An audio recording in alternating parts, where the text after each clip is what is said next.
Father Flanagan was born near Ballymoe in 1886. His mission work took him to 31 states and to 12 countries in Asia and in Europe.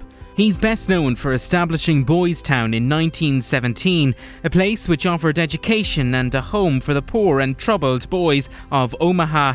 A new film about the life of Fr Edward Flanagan, called Heart of a Servant, The Father Flanagan Story, had its Irish premiere in Sligo last night, having been already premiered in the US, and it's hoped it will be released to the public in the autumn.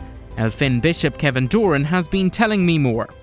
This evening we're launching this documentary movie, which is an up-to-date presentation of the life of Father Flanagan from a very factual historical point of view, and it has as its background the fact that Father Flanagan's cause for canonisation is being presented in Rome at the moment.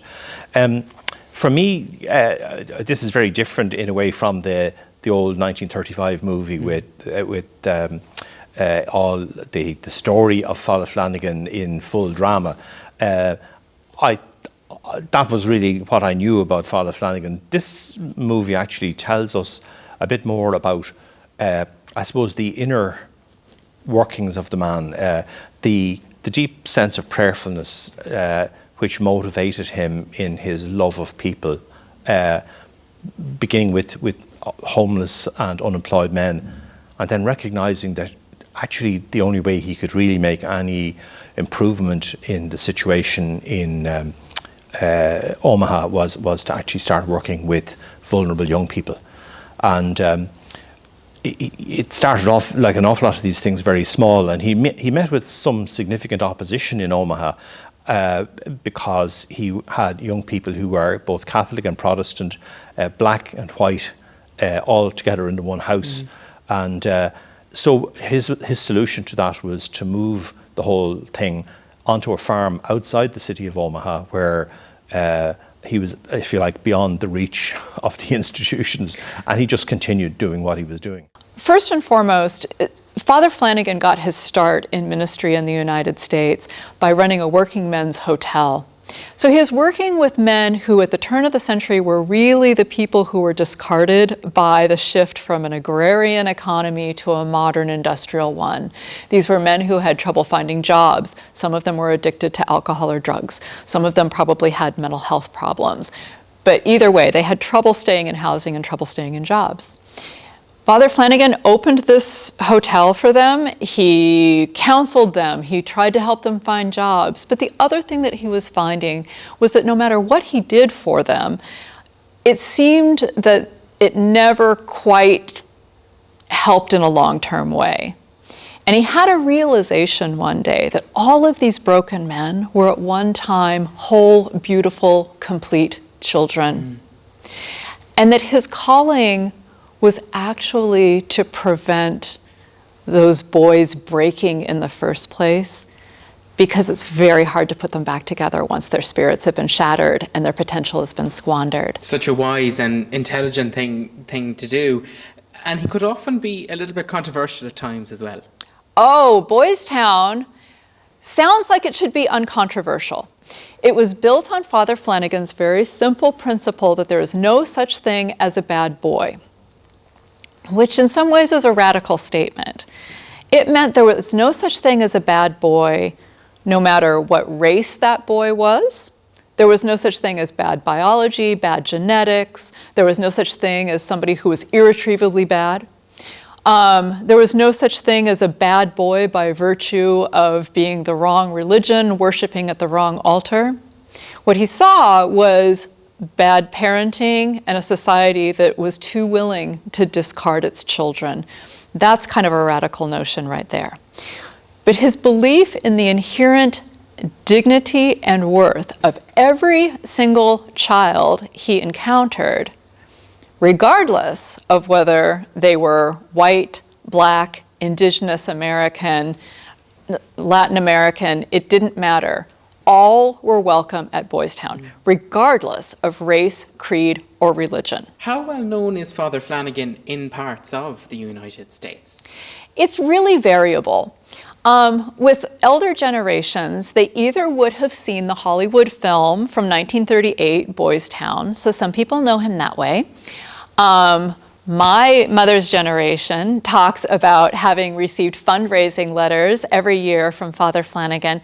And my mother's family actually struggled quite a bit economically, but my mother and my aunts still remember that when the Father Flanagan letter came, they would always donate a little bit, sometimes even if it was just a few pennies, to Boys Town, because the word got out of what he was doing. Now, I think that Father Flanagan got lost a little bit to history. He's not as well known as some of our other leaders of civil rights and social justice.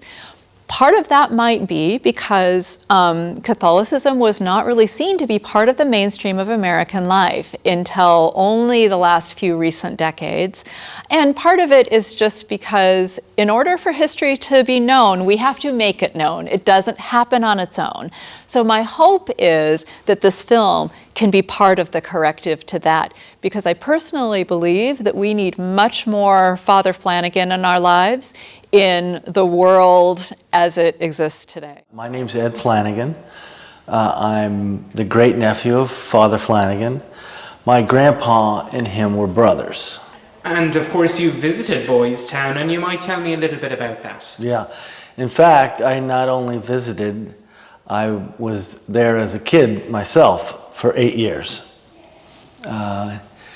Just so happened when I was young, when I was 6, my mom died, and 3 of my brothers and I went to Boys Town at different times, but I ended up being there for 8 years. How did that feel? And did you think that Father Flanagan had created that? Yeah. A relation of yours. How were you feeling at that time? Well, like every kid who goes to Boys Town doesn't want to be there when they first come. Because they're missing all their friends and losing all their old friends at their place where they were from. But quickly those feelings dissipated, and I had 100 new friends and the next day. So it was fun being there. I not only got an education, I was able to play sports, and I have all my lifelong friends are from there. Yes, we're very excited that this documentary has been made and that it will be showcased to people of Ireland and hopefully further afield, again to educate them about Father Flanagan. We're delighted in Ballymoe because he, being a son of Ballymoe, we're very proud of all he achieved in his life, where he came from, the humble beginnings he came from and what he went on to achieve. And we are praying for his cause as well, that it may progress in Rome. And of course you have a fabulous centre in Ballymoe as well. We do indeed, yeah. The centre, the Father Flanagan Visitor Centre, is housed in the old presbytery in Ballymoe with the support of Bishop Kevin Dorn from Elphin and our own parish.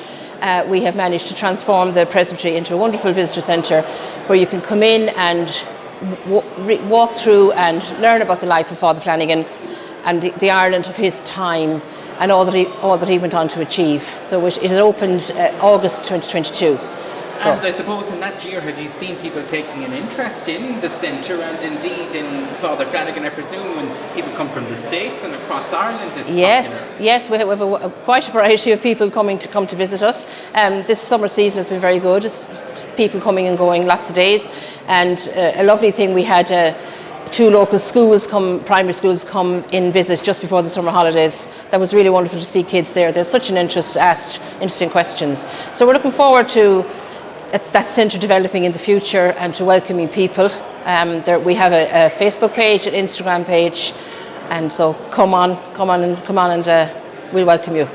During my 5th year in school, I completed my Papal Cross Award for the Pope John Paul II Awards.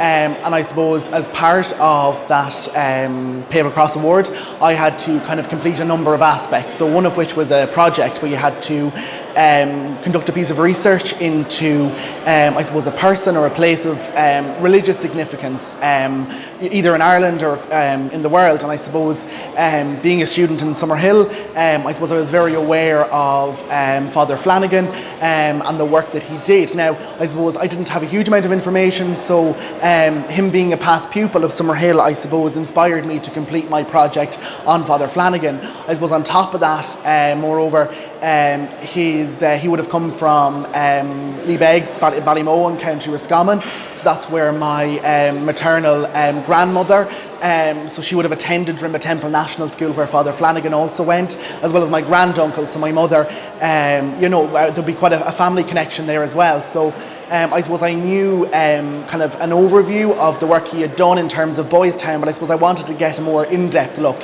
into the work he completed. My dad actually went to Boys Town as a teenager, and he's been very, very involved in the canonization process. So I suppose I've kind of grown up with the canonization process kind of going on in the background, and we visited Ireland a few times because of that. So we've come to know Ballymoe and Roscommon, the whole area, very well. So. And indeed, now you're living in the region. Yeah, so we're actually in Cork, but I went to school at NUIG, and so I was able to go home to Ballymoe every other weekend. So that was really nice to see friends. Is this evening a special evening for you here? Oh, definitely. I mean, I've been hearing talk about this documentary for so long, and I feel like it's finally here, that we're just so excited to finally see it and finally tell all of Ireland about this amazing person who comes from, Roscommon-Galway. So. And of course, your father probably was at the premiere of the movie, of this documentary in the US when it was there. Yes, he was. Yeah, he was pretty involved in the process of it all. So I think he'd be very proud to have it finally be shown in Ireland. And you'll be able to tell him of the special evening yes, and I the will. atmosphere here this evening. Definitely, very excited. Well, what happened was in about 2015, I think it was, I was in Omaha for what they call the closing of the diocesan phase. So there's an investigation that takes place at local level in the diocese where the person lived. And what they had then, there was a solemn mass, and the boxes were formally sealed that were sent to Rome with the documentation. And since then, Rome has gone through various processes, examining the documentation, seeking perhaps further information, inviting witnesses to add their comments or their reflections. And only just in the last few weeks there has been a meeting of the Theological Committee, which is ultimately intended to send a recommendation to what we call the Dicastery for the Causes of Saints, which in turn will make a recommendation to Pope Francis. So we're hoping that relatively soon, perhaps, Father Flanagan, who's now called a servant of God, will be called venerable, which is a kind of, it's the next stage in the journey. Eventually, hopefully, there would be beatification and canonization. That may take a little bit longer, because usually that's associated with there being also recognizable miracles. Yes. And the miracle is not what makes the person the saint, but the miracle is, I suppose, in a sense, is a kind of a sign in some way that the power of God is working through this person.